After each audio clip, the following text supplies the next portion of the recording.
AI is the hottest topic in the world. ChatGPT, the poster company of generative AI, is trending in searches every single day.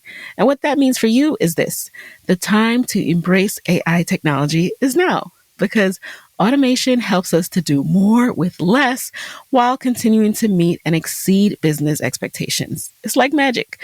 And if you haven't tried HubSpot's new AI features, you should do that. Content Assistant and ChatSpot are two brand new tools that will immediately save you and your team's time. HubSpot's features run on ChatGPT's tech to help you make compelling content and manage your CRM way faster than before. We're talking writing ad copy, data analytics, workflow automations, all with a chat command. So work smarter, not harder, and find out more about how to use AI to grow your business at HubSpot.com/artificial intelligence. You're listening to Side Hustle Pro, the podcast that teaches you to build and grow your side hustle from passion project to profitable business. And I'm your host, Nicaila Matthews-Okome. So let's get started.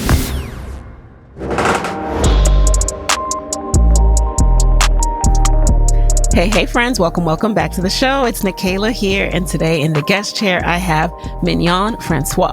She is a #1 national best-selling author, entrepreneur, and renowned baker who has inspired millions on her journey of going from drowning in debt to building a multi-million-dollar cupcake empire, the Cupcake Collection.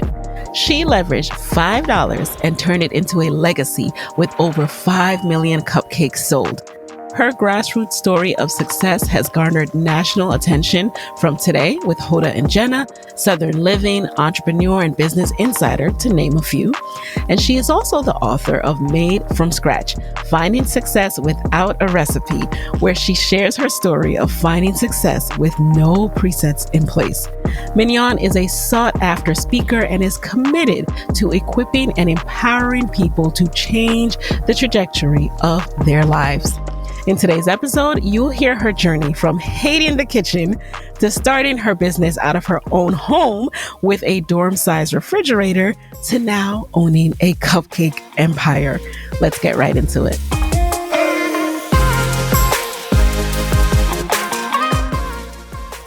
Welcome to the guest chair, Mignon. I'm so excited to have you and to learn more about the Cupcake Collection. Yep, I've been watching your podcast. I'm so excited to be talking to you today. I'm a fan. I am very excited. When Mignon, not many people get through to me via email pitch. I got to tell you. Not these days. We won't get into that. But your email, your team's email immediately intrigued me. I was like, oh my gosh, who is this? I've never, I haven't come across the Cupcake Collection yet, but now I know.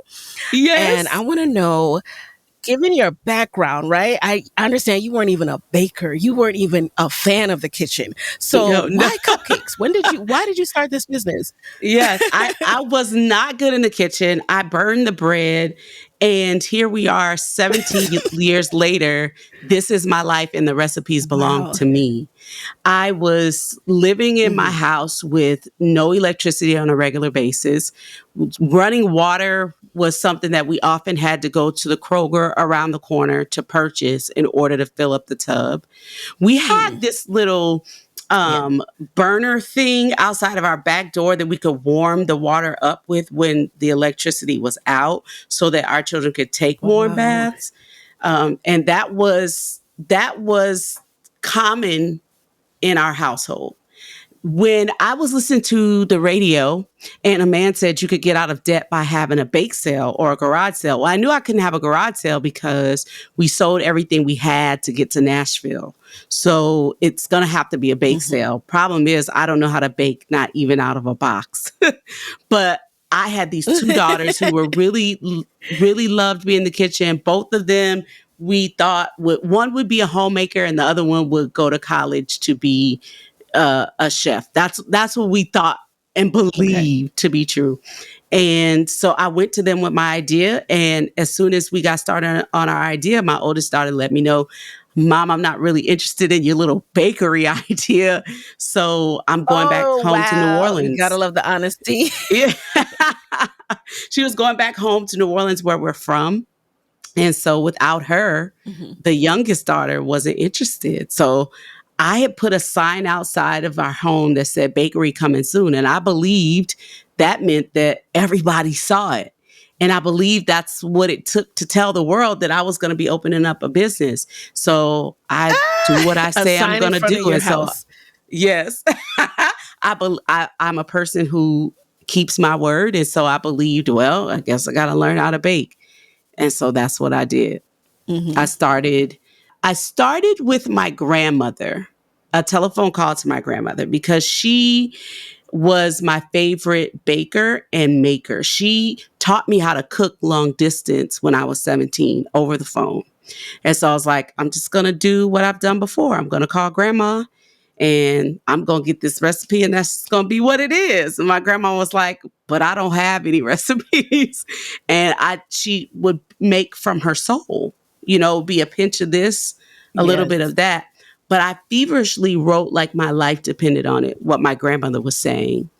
And after we hung up the phone, she told me, call me back if you need to. My mother would only give me 5 minutes to talk to my grandmother because that's what she could afford, because long distance back in those days wasn't unlimited. We used to have to Right. We pay had to pay by for the that. minutes. And so me and my grandmother would talk really quickly in order for me to get the instructions. And Wow. so coming 17 years later, into my own kitchen, we knew how to do this. And so she said, call me back. And so I wrote down everything she said, and I made my first unsuccessful attempt to make a cake. And then I went back again and I studied what she had said. And there in my kitchen, I had this Mhm. aha moment. Every stupid thing that you've ever had to do is taking you from where you are to where you want to be. And I had gone to Xavier University studying to become a doctor. I had to change my major and move schools because I was flunking out of my science classes because I couldn't apply the science to the human body. And so here in my kitchen, it all Really? made It wasn't sense. clicking for you. Right. Here in my kitchen, 17 Mm. years later, it all made sense. Oh, this is chemical reacting. It's just flour, sugar, butter, and eggs. That I understood. And then I began to realize that I could manipulate ingredients to get what I wanted out of them. And I began to write my recipes from that day forward.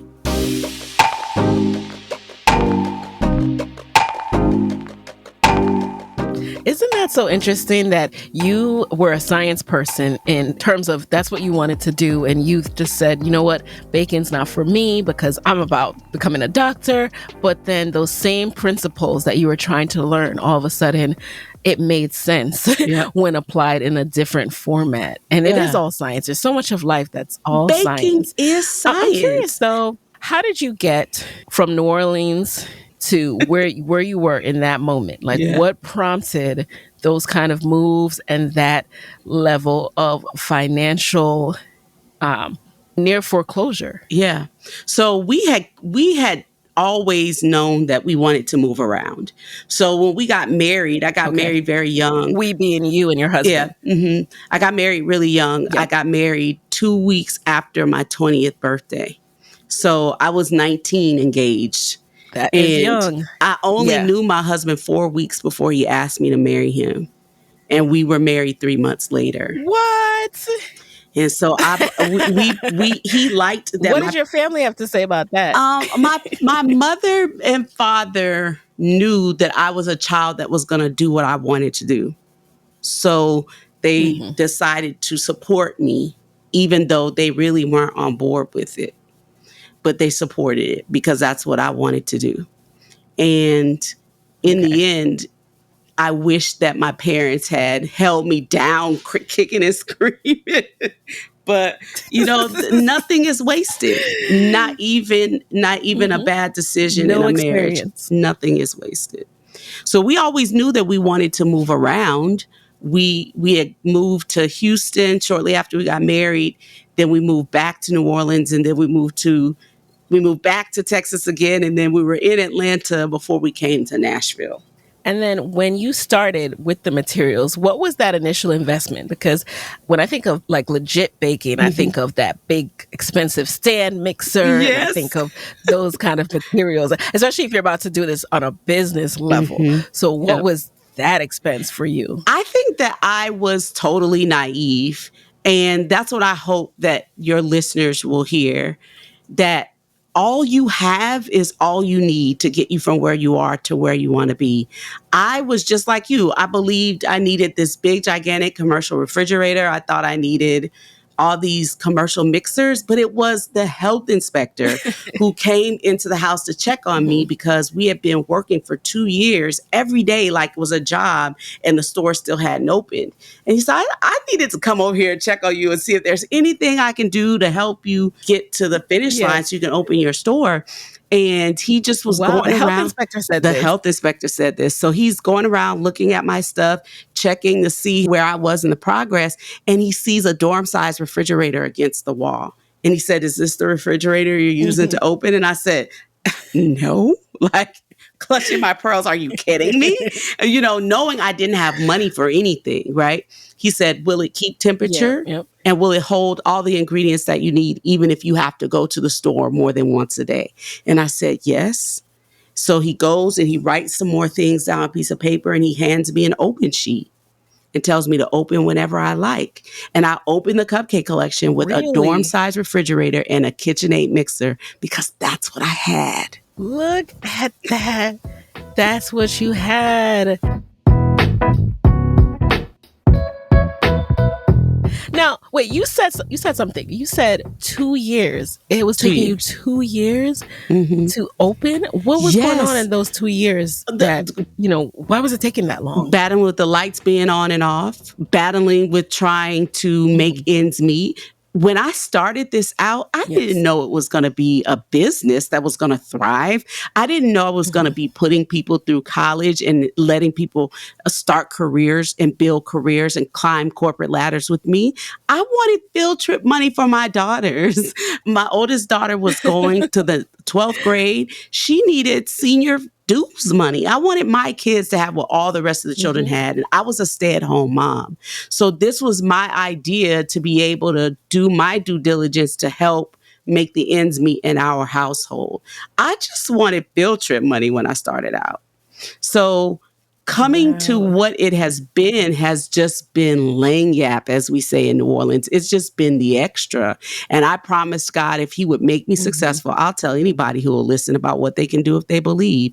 You think you need big bunches of loans and, a whole bunch of experience under your belt. I had no experience. I didn't know how to bake. I was losing the house where the Cupcake Collection exists today.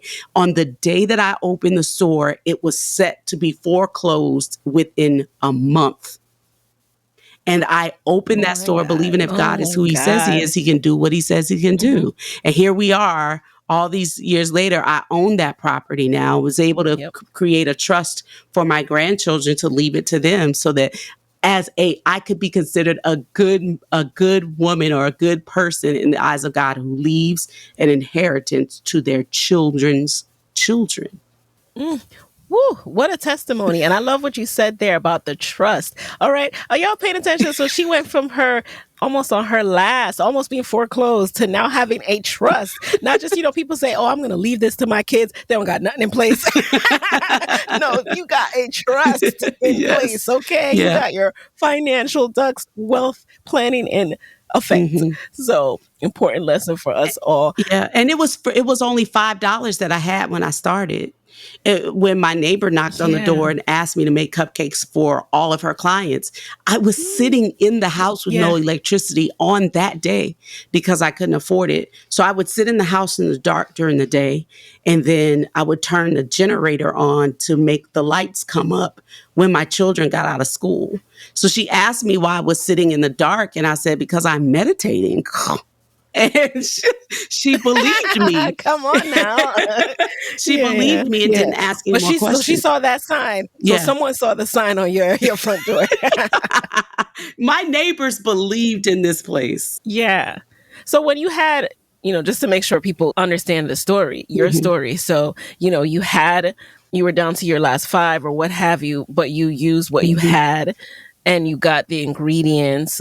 I'm assuming Mhm. $5 worth, or maybe Yes, I went in a got little $5 debt, worth of $5 ingredients. worth. Okay. And then started from there. So when Yeah. you made your first batches and they were bad, were you still selling something in order to reinvest into the business? Like, how did it grow from there? So when I made my first list of ingredients, that's not the $5 I'm talking about. When I was Okay. practicing in my kitchen before this, that was in Ah, the beginning of the 2 years. I was okay. practicing in my kitchen before anyone ever even knew that I would have something. I started going out into the community saying, as they would tear down one house and build up 15, I would stop those real estate agents and say, "Hi, I'm Mignon Francois. I live in the house across the street. See the sign, bakery coming soon," just to build the rapport that they knew that I wasn't asking them to buy from somebody who was just some Hmm. person off the street who was scamming them. Hmm. I would ask them if they would taste what I was testing. And so I would give them a cupcake or give them something I made, and they would come and knock on my door and ask me for more. And Ooh, those people began to be my first customers. And those were the okay. people who were with me for the 2 years. I would make cupcakes, I'd buy a spoon. I would make cupcakes, I would buy a bowl. I would always use something to increase my wheelhouse. I would always use something to increase my storage so that I would be able to one day open up this business because I didn't have any credit. I didn't have Yeah. any money. So I was going to have to bootstrap everything. It was that Mm. neighbor who knocked on the door while I was sitting in the dark with only $5 left to my name, who asked me to make cupcakes for all of her clients. That was going to be 600 cupcakes, and I didn't have any money to take the order when I heard God say, "But I feed birds and they don't toil for anything or store up in barns." And so I decided to take the $5 that I have as I was stuffing cash in envelopes in the back of my Hmm. house, just trying to do this Dave Ramsey baby step plan where you would snowball your way out of debt. And all I had was $5, and I hadn't even allotted anything for my children to eat when she knocked on the door. And so I decided to take a gamble and take that $5 and go to the store and buy what I could. I turned it into 60 that day. And I took that 60, I put the five back that I started with and went back to the store and turned that 55 into 600 by the end of the week. And that is the money that I've been flipping for 17 years. I did this with no debt. I did it with no knowledge of the business. I did it with no experience. I did it with no loans. And I've used that same seed money to create what I've created today. That is a message right there. That is a message. And I'm glad you keep driving that home because I know for myself, one of the things I like to repeat is done is better than perfect. Even Mhm. still, there are times you're going to buck up against, for lack of a better word, you're just going to keep confronting this thought that, oh, I can't do this next phase of my life, this next phase of my business until I get this perfect. And you just have to keep on using what you have in that moment. So thank you for reminding us Yeah. of that. Like, yes, you can get better. I'm sure your marketing budget now and what you do now is way different than when you had $5. But if you hadn't started Yes. with that $5, you wouldn't be here now. Besides word of mouth, how did you really start to beef up your marketing? I would say that my children were my biggest cheerleaders, and they Mm-hmm. were the ones that were going out doing whatever they could. They would come after school. They would help me and all I could pay them was whatever was in the tip jar. That's all I could pay them, whatever's in the tip jar. And so Mm-hmm. we would make these little flyers. I have a background in mass media and photography. And so I was my own photographer. I was my own PR. I had a degree in journalism that I could use. So all these things that I had available to me came back to serve me. And we would make these little flyers. And we're on this street where there's a really popular restaurant in our block. And Okay. people would be milling around and waiting, and that restaurant didn't have any dessert. And so my son would go down there and he got permission to talk to the people, and he would invite them down to eat cupcakes with his mom. And those people would come and they would bring the whole table with them, because the way the restaurant is set up is that you would eat with strangers and you'd Yeah. pass the food around. And so you'd eat until Oh. you were full. And those people would get up. To this day, when you go down there to eat, you'll meet a stranger and there'll always be a conversation that leads you down the street to the Cupcake Collection. And it was something that my 15-year-old son started people out doing, Wow. just trying to get people to hear about what his mother was doing down the street. And now people know, I'm sure they have it on TripAdvisor, like go here and then make sure you go here. Yes. Yes. wait, we won so an award from TripAdvisor too. Get out. I'm not surprised. So I'm a little confused. Okay. When you opened, were you opening out of your home, or how did you afford this storefront if it wasn't out of your home? Yeah. That's such a great question. We opened inside of our house. It was Okay. my husband's former man cave that I used to make my storefront. I Okay. didn't want to open it in my house. I wanted some, Separation. storefront somewhere else. Yeah, I Right. wanted to be able to go to work and all of that kind of stuff, but I couldn't afford those things. But our home was zoned mixed use. So because I had a separate door that people could come through, that I could use that room as my bakery.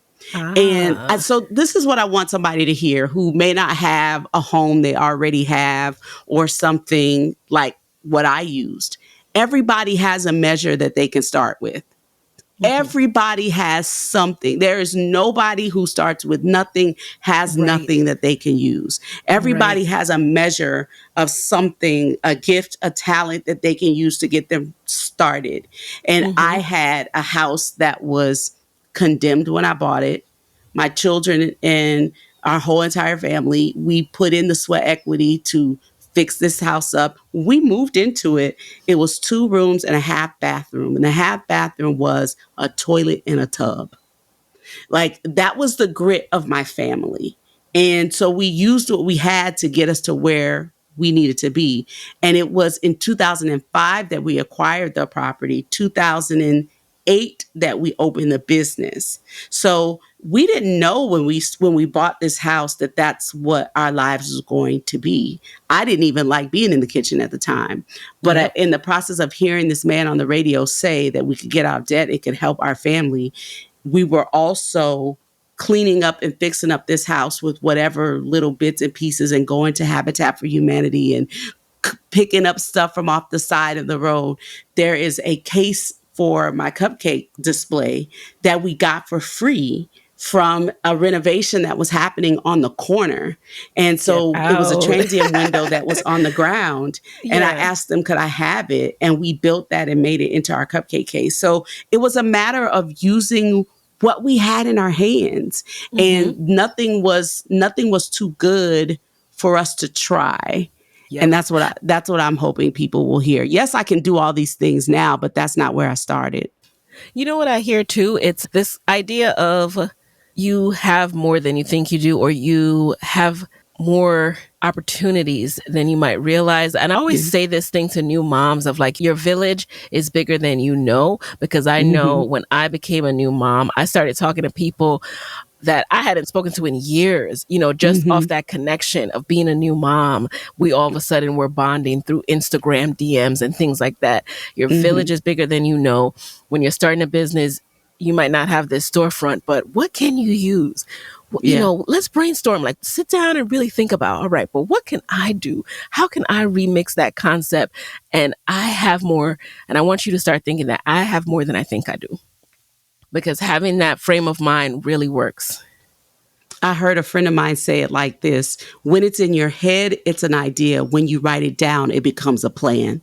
Oh, yes. And Oh, when yes. it's like write the vision and make it plain so that others Make can it run plain. and not pass out trying to make your dream come true, right? And so there's somebody who is listening that has been waiting for some big event to happen in order for them to start. And I Yeah. just want to be that example that you don't have to wait. Start right now with what you have and get to where you're going. Right. And I think the reason sometimes that we wait for this big event to get started is because we're also expecting that it's supposed to pop right when we start. So we're like, we can't possibly launch here because how am I going to have my big launch party? How am I going to have this Instagrammable thing if I do this? Like, no.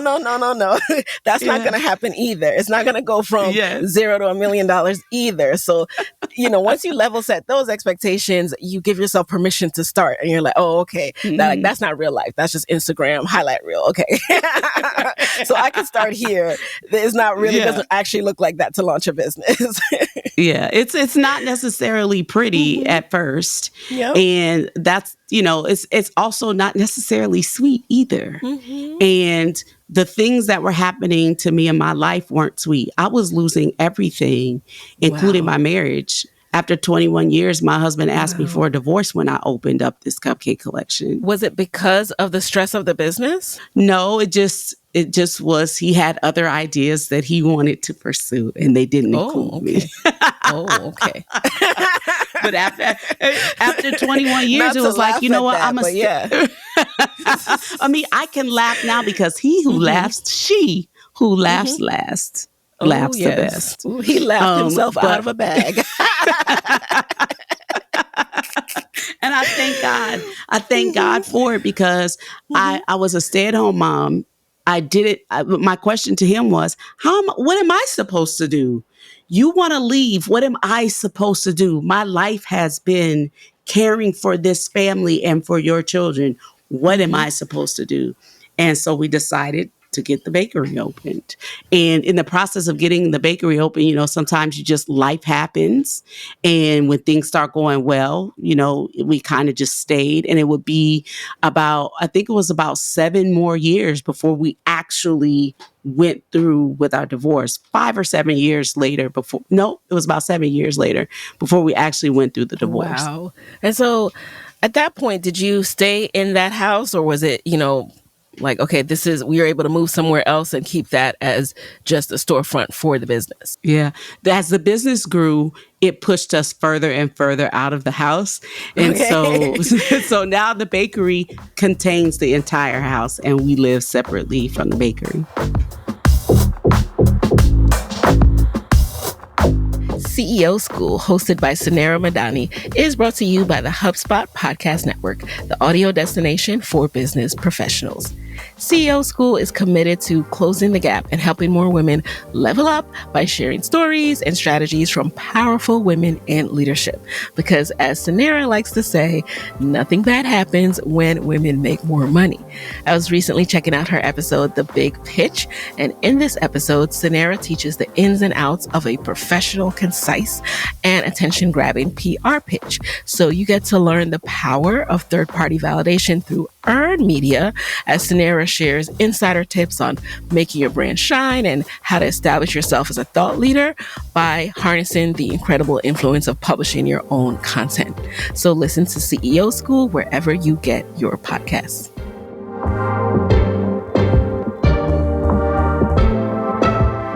So your team has obviously grown. Tell us about the process of hiring and scaling your business and your team. What was that process like for you? Yeah, so hiring is really funny because I started out with my children. I would get up at 2 o'clock in the morning. And tell people how many kids you have, because I know you keep 7. saying that, and I don't think people realize you literally have a whole workforce. So that was easy. I have 7 children. Nice. And so I started out with them. They would come home after school and help me clean up and all of that kind of stuff. And they were the first workers that I had. I would get up at 2 o'clock in the morning just to go in there and start working, to thinking that people were going to just bum rush the store. Everybody knew that a bakery was coming soon and they just didn't. And I would sit there a lot of times by myself. It was people who would discover us or who had discovered us before would sit there for hours with me and say, oh, this is so great. And they would go out and tell other people. And those people would sometimes come behind the counter and say, girl, scoot over, let me help you.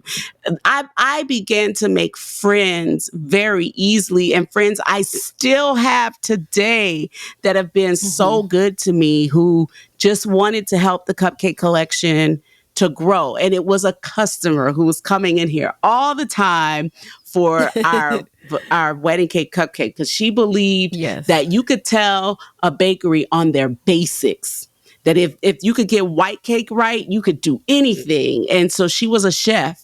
And one day we just asked her if she would like to work with us. And so she did. And it's some of the things that she implemented for us from the beginning that we're still using today, because I just didn't know what I was doing. What kind of things was she implementing? So she showed us how to take inventory in, as far as like taking orders. We would oversell all the time. And so she showed us how to separate those orders from the things that we were giving to the front of the house. So she created a front of house and back of house. And it was just her systems for baking and parting out things that showed us the demand. When I first got started, it was market research was looking out the window, seeing somebody over there who needed a cupcake in their hand, and me racing outside to say, hey, listen, would you try it? I'll give it to you if you'll try it. And I began to give the product away, and those people would come back and offer me money for that same product. And that's the way that I also got my first employees. My children would bring their friends home from school. Hey, I'll see if my mom will hire you. And their friends would come and their friends would work. And those kids, some of those kids are still with me today, all these years later. Wow. So I'm really excited about what we were able to do. I wanted to show people what good business looks like. And I wanted to light the way for other people to know what they could do if only they believed. And those same children, I let them know, listen, when my ship comes in, you are getting on the boat. And they believed me and they stayed with me. And I helped them to climb the corporate ladders that they wanted to be a part of. And so when they left, I held their hand leaving, as far as like writing recommendations for them wherever they wanted to be, because they helped me to create a company that had a reputation that I could stand on. And I wanted to give them something that they could stand on too. And so as they went on to other things, I opened doors for them from people that I knew, and they would come back and they would hold the door open for somebody else who needed to get in. Nice. And that's how we built the business, as far as on the employee side. And I love that distinction about having to create a system, having to really think through demand and inventory and, back of house versus front of house. It's not something that you immediately think about, right? Like I'm sure a lot of people who are going into a food-based business, they're thinking about how does it taste? They're thinking about we got to get people to like this. But once they're coming in, you have to systematize how you do things, so you're not wasting food, and so you're not always running out of food either. Amen. I love that you shared you that. were so right. I was just worried about what it was going to taste like. Cake is my love language, and I wanted to speak it fluently. And so I wanted it to be something that people were going to really, really love. And with my name attached to it, my name is so unique. I just wanted people to have, say my name and it be something that they enjoy calling my name for. So you're right. All I thought about was what it was going to taste like. I felt like if it was good, they would come. What I also knew is that I wanted to pay Caesar what belonged to him. There's a Bible verse that says, pay Caesar what belongs to Caesar. So I knew I wanted to be able to afford my taxes.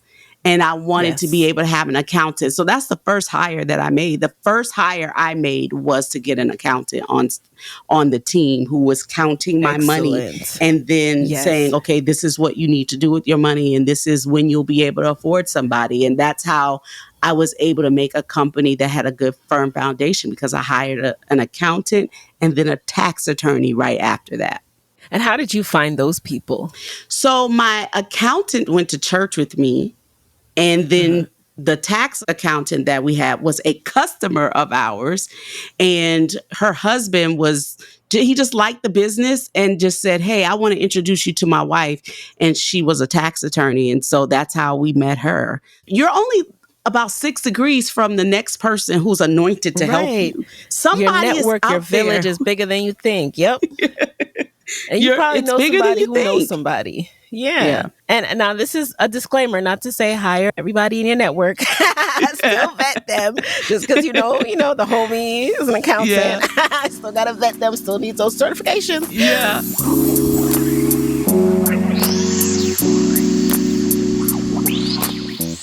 Let's talk a little bit more about money. These first few years, what was your experience? Now, your marriage is failing, so you really need to make money at this point. A lot of people are losing money in the first few years of the business. What was your experience? Were you profitable? Were you just breaking even? Were you able to take a salary? What was going on? Yeah. So, flour, sugar, butter, and eggs was a very cheap commodity back then. Okay. So we started out with our cupcakes being only $1.50. And no way. So you should come to New York. You know how much cupcakes yes. cost here? And back then people would tell me, I'd pay you more for this.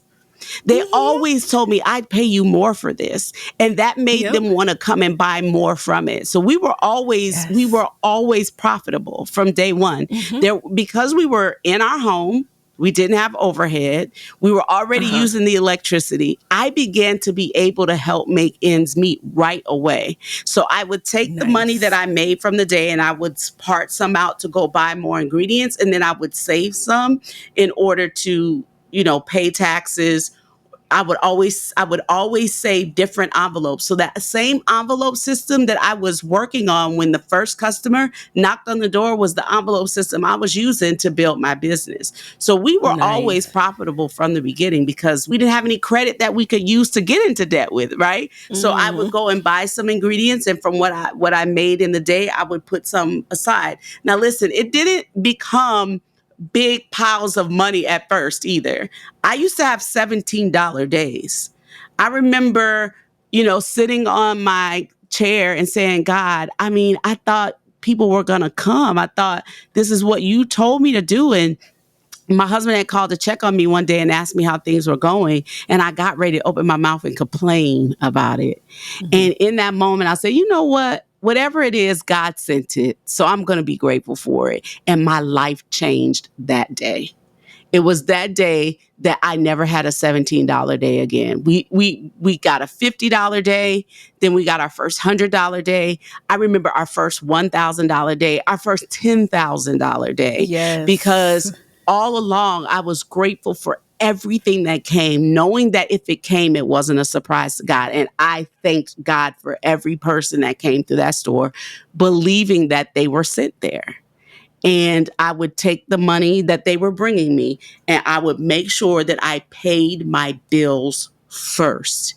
And if I paid for the things first, then everything else was mine. And that has also been the same philosophy that carried us through the pandemic. One of the things that I looked at as we were going into a recession, because I opened my business during a recession. So when people were talking about being recession proof, it's like, well, wait a minute. I opened a business with no money during a recession. I only know recession-based businesses.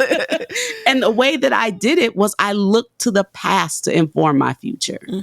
If nothing is new under the sun, then nothing is new under the sun. And that's got to include this bakery business, right? And so I looked at the Great Depression and I saw how they were doing money.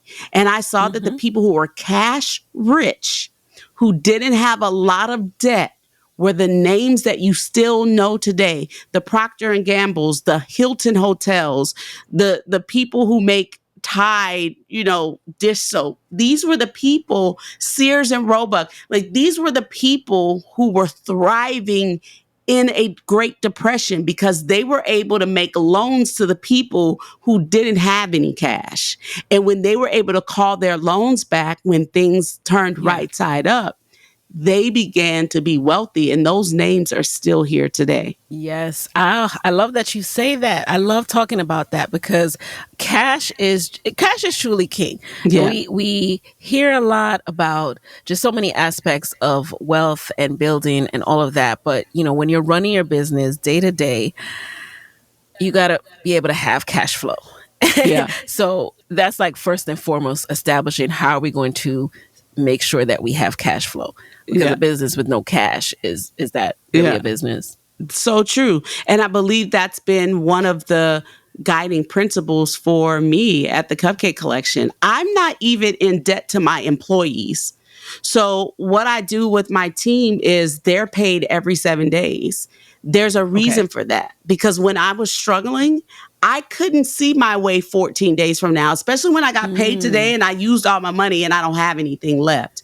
And I believe that you could figure out 2 days, or you could figure out 5 days. You might be able to hustle up. Hey, can I eat at your house? Can I have the leftovers? Whatever you need to do for 5 to 7 days. But when it starts being 14 days and 21 days and 30 days, it's too much. So I decided a long time ago that I would never forget where I came from. And so I made it such, and it costs me more money to do it this way, because every time you run a payroll, it costs you in taxes, it costs you in running that payroll. But it's my commitment to my team that I'm going to make sure they're paid every single week from what it is that they brought in the week before. And on top of that, I'm sharing profits with them. So when I say when my ship comes in, you're getting on the boat, I'm doing it right now. So they're sharing in the profits of how we grow. So their hard-earned labor, they get to see that. They get to see the fruits of their labor, and they get to celebrate with the Cupcake Collection. So when I win, they win too. We're bringing joy to all of America on Good Morning America! That is deep. That really is unique. You really don't hear people say that. They do that kind of system. And you're so right about how when you're going paycheck to paycheck every 14 days, if you're lucky enough to have a paycheck come in every 14 days, it is stressful. It is a long wait. And I'm sure that helps to keep and maintain good employees. Oh yeah, when you have the system going. Yeah, it does. It does help you keep good people, but at the same time, it makes them be willing to invest back in you. When we saw ourselves going into the pandemic, they were afraid. They didn't know what was going to happen. I didn't know what was going to happen. And the government was offering them a better opportunity to leave me and go sit at home and take a paycheck. And I went to those same employees and I said, listen, don't leave me. I can at least do out of my savings what the government is willing to do for you. So if you stay with me, I'll make sure that I match what they're willing to do. And they still could have left, because there came a point where the government said, we're going to even give you more to sit at home. But my team didn't take it. My team stayed with me, and they did odd jobs for the business. So that meant delivering cupcakes here and there, they did it. If that meant, taking a phone into their house and answering the phones at home, they did it. And they did whatever was needed. And when we got right side up, and when the government started helping out companies like mine who kept all of that, we kept all of our team employed. We didn't lose anybody during the pandemic because we couldn't afford it. We grew during that time, and we realized that people needed comfort that they could control. And cake was one of those things that they chose, that because a 10-year-old doesn't know it's a pandemic. During the pandemic. We were all eating during the pandemic. One thing we didn't stop doing. Yes. So when we got right side up, I was able to pay them back for the cuts that they took in order to stay with me, just because I wanted them to know that I appreciated it. Now, let's talk about the operations. So what shifted in your business operation-wise from when you had $17 days to when you had $10,000 days? I think that we are still doing things the way that we had done them before. And that's what I want others to also know, that when you become successful, it doesn't mean that your problems go away. It just means that you have bigger problems. It just means that you have more of those things. So we added more locations ultimately to the Cupcake Collection. And so as we've added more locations, we've learned how to get up earlier, but nothing has changed. It's been the same way that we've done it in the beginning is the same way that we're doing it right now. I mean, more so when you're fulfilling, 20 orders a day versus when you, like you said, have more locations now and you're fulfilling thousands of orders a day. That's scale of operations has to change. Like whether it's staffing, whether it's assembly line, whether it's Oh, okay, making like more that. cupcakes the night Got you. before. Yeah. How does Got that you. shift? So when I say we're still doing it the same way, we're still getting up and baking them fresh every single day. But one Mhm. thing that I would say that we are doing, besides having added more people, we are a very small team that does a very large volume. One thing I Yes. did add, like in the beginning, we were doing things like using an adding machine, and then we added something by Toast now. And so everything is handled as far as cashier wise, it's handled on a machine that also connects and talks with our website. And so we have a marketing team who is making sure that SEO is optimized and all of that. There's somebody who is responsible for the social media and marketing, whereas before it was just me and my kids making flyers and walking, up and down the street. The one thing that I would say that we added that was just the intuition of who I am and my science background is I modified a donut filler because I Ooh. realized that donut fillers were doing the operation that I needed them to do in scooping cupcakes. That if I Okay. could get the See, this is what I want viscosity to of hear. Tell me about it. Tell me about it. if I could get the viscosity of my mix to go Uh-huh. through a funnel and in through like a little depositor, that I could make a machine to deposit cupcakes. So I modified a donut filler, like what they put the cream inside of a filled Mhm. donut. Mhm. I modified one of those to be a cupcake depositor for me. So instead of us What? scooping cupcakes one at a time, Mhm. you can now scoop cupcakes 4 across at a time through a Okay. machine that is making every single one the exact same size so What? that you're no longer having to Mhm. worry about that human error of, like when you go to ice cream parlor Mhm. and they scoop the ice cream out. Yes. Eventually you get really good when you're doing this all the time, but I wanted to make sure that it was exactly the same Yes. every single time. And especially as we were looking at wanting to show possible investors that we wanted to take on because people Mhm. wanted to buy franchise opportunities into the Oh, business. And so we yeah. wanted to be able to show them, we wanted to not have waste and we wanted to Okay. show them how it's being done. So I haven't been able to figure out yet how to ice the cupcakes like that yet Okay. because our product really is butter and sugar. You know what I mean? It's Yes, not yes. it's not thinned out by lard or shortening or anything like that. And it's Ah. not a whipped topping or anything. So this is really what my Still, grandmother this was doing. sounds like a patent waiting to happen. If it hasn't happened yet, we can figure out the other layer, added a new patent once we figure that out. I love that. And you mentioned investors. So before we jump into the lightning round, I'm interested to know, as you opened up new locations, what did that look like from an investment point of view? Did you have to take on investors financially? How did you do that? So I bootstrapped everything. So as Mhm. I began to grow my business, I kind of got arrogant about it, right? As Hmm. people wanted to give me things, I didn't want to take it because it felt like when I needed it, nobody would help me. So I'm gonna continue to Ah. help myself. And so I bootstrapped everything. But then I began to learn that I didn't want to use my money. I should use other people's money to get me from where I am to where I want to be. And I got connected to a really smart woman who is a president for a particular bank here in Tennessee who began Yes. to teach me about money. Oh, And her yes. whole team began to teach me that we were the first generation of African Americans with access to wealth transference outside of insurance policies. And that Mhm. my children would be the first generation of African Americans with access to wealth transference with businesses and property being left to them. And being the daughter of a man that was born on a plantation, my father was born on a plantation in 1947 in New Orleans, Mm-mm. outside of New Orleans. So Mhm.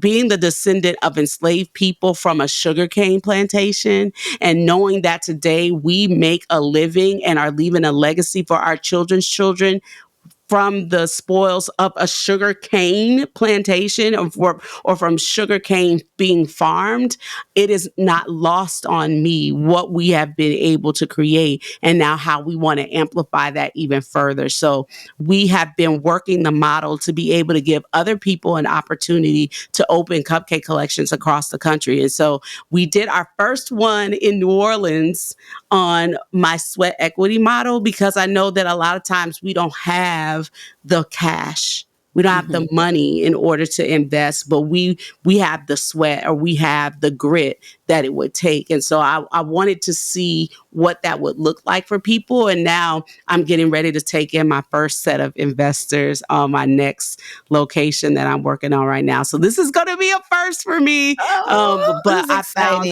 Congratulations. Yes. a like-minded family who are doing something similar in another industry, who now want to bring what they have to amplify what we're able to do. Thank you so much for sharing your own family's journey. And I mean, it's not dissimilar to all of ours in different ways, but just in understanding what you are able to do with taking on investors.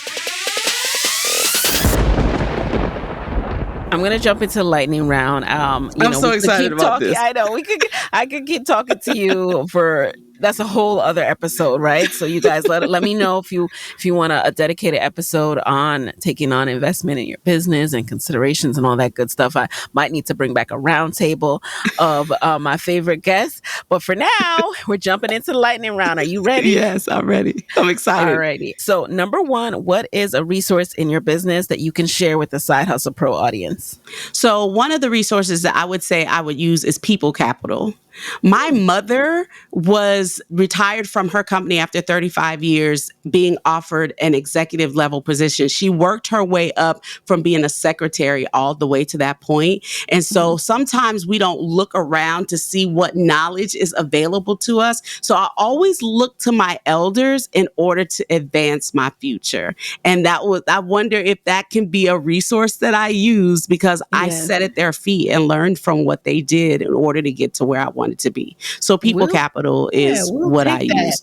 And I like that, people capital. Of course, you hear human capital, but more in a corporate sense. So I like that you brought it back to that reminder. Number two, who is a non-celebrity Black woman entrepreneur who you would want to switch places with for a day, and why? Yeah, I would love to switch places with Delisa Guerrier. She is a Black woman who is one of the few that are certified as a contractor in Tennessee for all commercial things. So from residential to commercial and industrial. And she's getting ready to open a theme park based on literacy, because of the need in this area for our children to still learn to read. So she's opening up a theme park based around literacy, and I'm so excited for her. And because I want to go sit for my contractor's license, she would be the person that I would love to change places with just for a day. She's so smart, and she was one of the youngest to be inducted into the Hall of Fame in her industry. So yeah, that's who I would want to change places with, Delisa Guerrier. I just love this question because I learn about someone new every single time. Number three, what's a non-negotiable part of your day these days? Yeah. I wake up every morning. When I open my eyes, I thank God for waking me up and giving me another opportunity to get it right. I ask him a question before I start the day. Before I put my feet on the ground, I ask a question that I fully intend and expect God to answer for me before I put my feet back into my bed. And that's a thing that I would never want to be able to miss, my time with God every day, because he's the one that gives me these ideas in the first place. Number four, what is a personal trait about you that has helped you significantly in your business? I would think it's my smile. I've been smiling like everyone is watching for a really long time. It's something I talk about in my book, Made from Scratch, Finding Success Without a Recipe, is that I hope you will smile like everyone is watching. When I was losing everything I had, I was still smiling. When I'm in that gym and I don't feel like going, because I need to elongate my life, and because my cholesterol is high, because naturally from my legacy, it's that way. I'm still smiling. When I was getting divorced and I was going through a very nasty divorce, I was still smiling, because when people ask you how they're doing, it's sort of how you're doing. It's sort of like a rhetorical question. How are you today? They really don't want to know. And so I decided that I would let my smile be what people needed, because those people would come back and bring me what I needed. And so I started giving out hugs and smiles no matter how I felt on the inside. Yes. That's an important reminder. And I love smiling too. And finally, number 5. So now, what is your parting advice for fellow women entrepreneurs who want to be their own boss but are worried about losing that steady paycheck?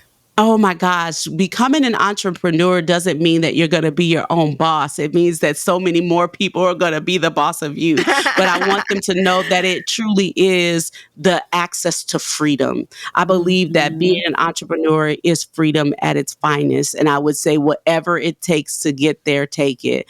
I teach my team that I am not their boss. I am their client, because they are in the business of their own labor. So even if they only have one client, that being me, the Cupcake Collection, they still are in charge of their lives. And so for them, they understand to look at my business differently, because they are in charge of themselves. Yes. And so I would say that becoming an entrepreneur doesn't mean that you'll get to be your own boss, but it does mean that you get to serve a lot more people. And when you come with an attitude of service, it leaves room for a lot to fall into your hands.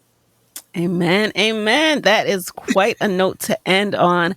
And I think it's such a powerful reminder. I saw a quote recently about, in some, that it's really not about the money. It's about getting to live life on your own terms. And I always tell you guys how much flexibility and freedom has been so helpful for me these last few years, especially since becoming a mom. And I wouldn't trade it for anything. So I'm going to do what I need to do to keep being able to have that freedom. So that was a word, what you just said.